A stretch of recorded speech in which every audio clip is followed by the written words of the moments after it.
जय हिंद दोस्तों, Indian defence academy में आपका स्वागत है। दोस्तों अभी देखें कि इस बंदा का दौड़ था फिजिकल एयरफोर्स का, तो बंदा कैसे कंप्लीट किया, कैसे 4 चक्कर 1600 मीटर कैसे तैयारी किया, कैसे जब आया था उस टाइम कितना दौड़ रहा था और कैसे जाके तैयारी किया और कैसे फिजिकल निकाला, आप पूरा जानकारी लें।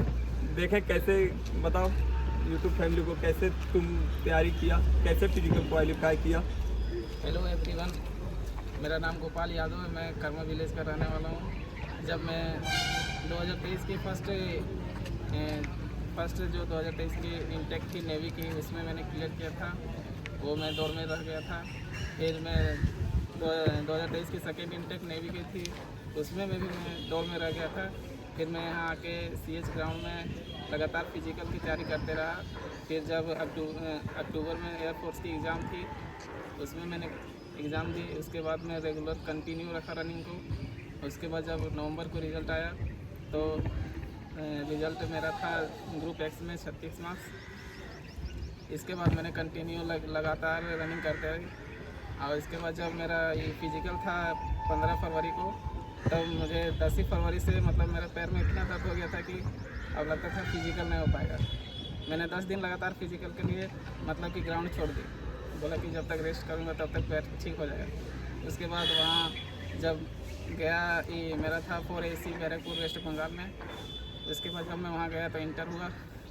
तो इंटर में मतलब कि 80 बच्चे के ग्रुप बन रहे थे एक बार में, और एक फर्स्ट ग्रुप थी उसमें थे 100 बच्चे के ग्रुप।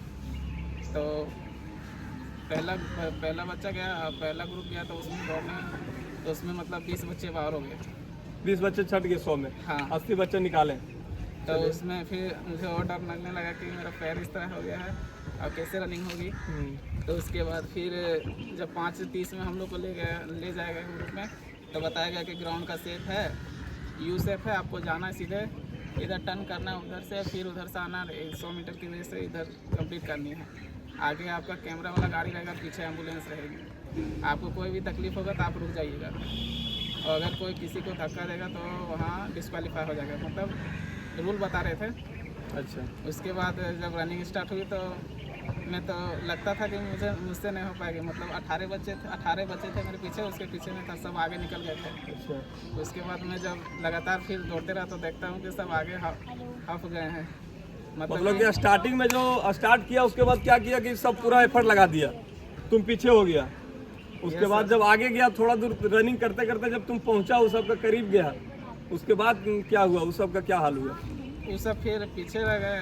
7 मिनट की रनिंग थी तो 18 बच्चे में से आगे निकल गए, तो मेरा 6:28 में रनिंग कंप्लीट हो गई थी। 6 मिनट 28 सेकंड में 1600 मीटर कंप्लीट कर दिया। हाँ। उसके बाद क्या हुआ? उसके बाद फिर 10 मिनट की रेस्ट दी गई कि आपका सारा ये पुशअप्स और सीटअप्स और स्क्वाट्स होगी।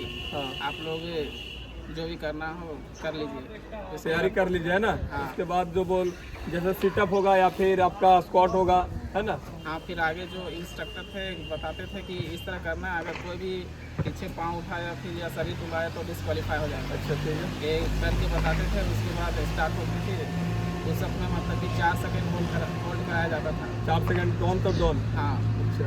उसके बाद स्क्वाट लगाने थे 20 ठो और सीटअप लगाने थे 10 ठो। उसके बाद हो गया तो उसके बाद हम लोग को अंदर ले जाया गया। उसके बाद ये फॉर्म वगैरह का सबमिशन करवाया गया। उसके बाद वहाँ से 11 बजे हम लोग की GD स्टार्ट हुई। तो GD में और डर लगने लगी थी कि क्या होगा वहाँ, मतलब कि 20-20 की ग्रुप बन रही थी। ठीक है, तो 20-20 की ग्रुप बन रही थी तो हम लोग को ले जाएगा अंदर मतलब 11:30 बजे। और वहाँ सेलेक्टर जो थे वो बता रहे थे कि आपको हिंदी टॉकिंग नहीं करनी है, इंग्लिश में सारी चीज़ बतानी है। और यहाँ एक ऑडियो चालू करूँगा, उसमें आपको टॉपिक को समझना है, समराइज करके 10 मिनट का आपको टाइम मिलेगा। उसको इंग्लिश में बताना है। उसमें आपको फेयर शीट दी गई है, उसको लिखना है। उसके बाद इंट्रोडक्शन अबाउट द टॉपिक बोलनी है। उसके बाद ग्रुप डिस्कशन में 2-3-4 बार पार्टिसिपेट करनी है। तो मुझे डर लगने लगा जब मेरा था topic population explosion in our country, मतलब कि जनसंख्या में वृद्धि भारत में क्या क्या प्रभाव पड़ रही है। उसके बाद जब स्टार्ट हुई, फाइनल सीट मेरी कलेक्ट हुई, तो उसके बाद मैंने सिर्फ इंट्रोडक्शन अबाउट द टॉपिक ही इतने बोल दी ना कि वो हमको चांस नहीं दी ग्रुप डिस्कशन में। बोले कि जैसे फिश मार्केटिंग स्टार्ट होने लगी ग्रुप डिस्कशन में, तो वो बोलने लगे कि स्टॉप चेस्ट नंबर समराइज करेंगे। तो चेस्ट नंबर समराइज करने लगे, तो मतलब कि 8-10 लड़के को उनको डाउट की। तो उन लोग बोले हमको नहीं बोले, हमको डर लगने लगा कि क्या मैं डिस्क्वालीफाई हो गया हूँ क्या। और जैसे कि तुम स्टार्टिंग में अच्छा बोल दिया तो तुमको बोल दिया स्टॉप 1 मिनट रुक जा, है ना? हाँ। रुक जाने बोल दिया। दोस्तों थोड़ा सा ही लैंग्वेज से ही पता चल जाता है कि इसका क्वालिटी क्या है। लड़का को देख के जैसे कि जो ट्रेनर रहता है वो बता देगा कि लड़का दौड़ पाएगा या नहीं दौड़ पाएगा, या फिर कैसा दौड़ता होगा, देख के ही पता चल जाता है। तो जिस तरह इंग्लिश में बोला, थोड़ा सा ही बात किया, उसके बाद उनको लगा होगा कि बोल नहीं इसके अंदर क्वालिटी है, बढ़िया सुना सकता है, इसलिए इनको रोक दिया गया। उसके बाद क्या हुआ? उसके बाद वहाँ से फाइनल सीट कलेक्ट करके सबको बाहर भेज दिया गया। फिर उसके बाद लंच का टाइम दिया गया। उसके बाद लंच का टाइम खत्म हुआ आधा घंटे के बाद। उसके बाद आए सिलेक्टर जो थे। हाँ। उसके बाद 20 लड़के शायद जीडी में आउट हो गए थे। अच्छा, 20 लड़के आउट हो गए। हाँ, टोटल मतलब जितने ग्रुप एयर ग्रुप में बने थे। तो डर लग रहा था जब चेस्ट नंबर वो अनाउंस कर रहे थे कि चेस्ट नंबर इतना इधर आ जाइए, चेस्ट नंबर इतना। और इसके बाद वहाँ से बोल रहे थे कि finally you are got to selected. तो लगता था कि हाँ हो गया। अच्छा, अब क्या बचा हुआ? अब मेडिकल है मेरे 22 को। मेडिकल बचा हुआ।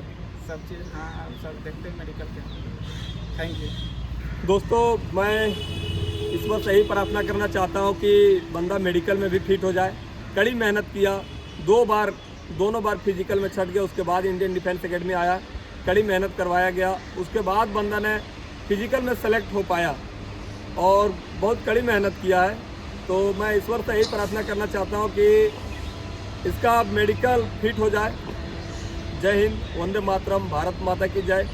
यदि कोई बंदा है वैसा कि जिनसे नहीं हो पा रहा है, वो आप आए एक बार इंडियन डिफेंस एकेडमी और अपने सपनों को पूरा करें। जय हिंद, वंदे मातरम, भारत माता की जय।